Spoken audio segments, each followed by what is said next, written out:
84 વર્ષમાં પહેલીવાર ધનતેરસ પર મહાયોગ બન્યો। આ 3 રાશિનું ભવિષ્ય બદલા જશે। આ વર્ષે ધનતેરસનો દિવસ માત્ર સોના ચાંદી ખરીદવાનો શુભ સમય નથી, પણ 84 વર્ષમાં પહેલીવાર બનતા ત્રિગ્રહી મહાયોગને કારણે આ દિવસ જ્યોતિષના ઇતિહાસમાં અદ્વિતીય ગણાશે। ગુરુ, શુક્ર અને ચંદ્ર એક સાથે શુભ દ્રષ્ટિમાં આવી રહ્યા છે, જેને મહાધનયોગ કહેવાય છે। આ યોગ જ્યાં બને ત્યાં અદ્ભુત સમૃદ્ધિ, ધનપ્રવાહ અને ભાગ્યોદયની શરૂઆત થાય છે। ગુરુ ધનની વૃદ્ધિ અને આધ્યાત્મિકતા દર્શાવે છે। શુક્ર વૈભવ, સંપત્તિ અને ભોગવિલાસનો કારક છે। ચંદ્ર મન અને ભાવના સાથે ધનના પ્રવાહને પ્રેરિત કરે છે।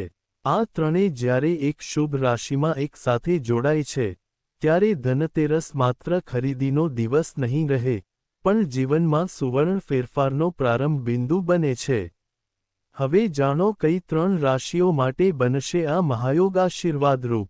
વૃષભ રાશિ, ધનના દરવાજા ખુલી જશે।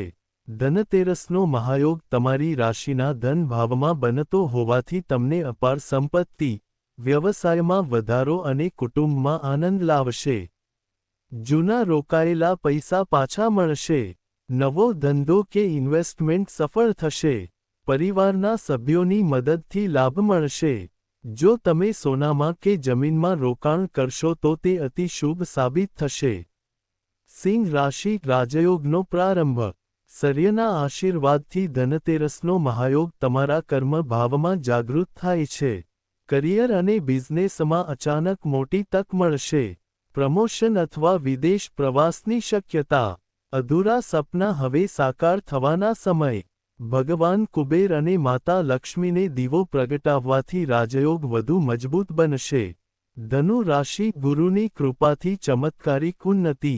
તમારા રાશિના સ્વામી ગુરુ પોતે ધનતેરસના મહાયોગમાં મુખ્ય ભૂમિકા ભજવી રહ્યા છે।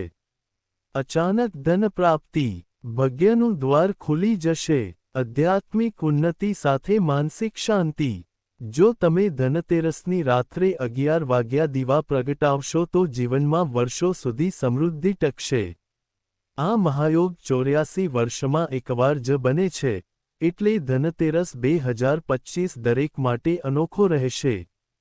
પરંતુ વૃષભ, સિંહ અને ધનુ રાશિના લોકો માટે આ દિવસ જીવનનો ટર્નિંગ પોઇન્ટ બની શકે છે। માતા લક્ષ્મીની કૃપાથી સુખ, સમૃદ્ધિ અને સંતોષનો અમૃત વરસશે।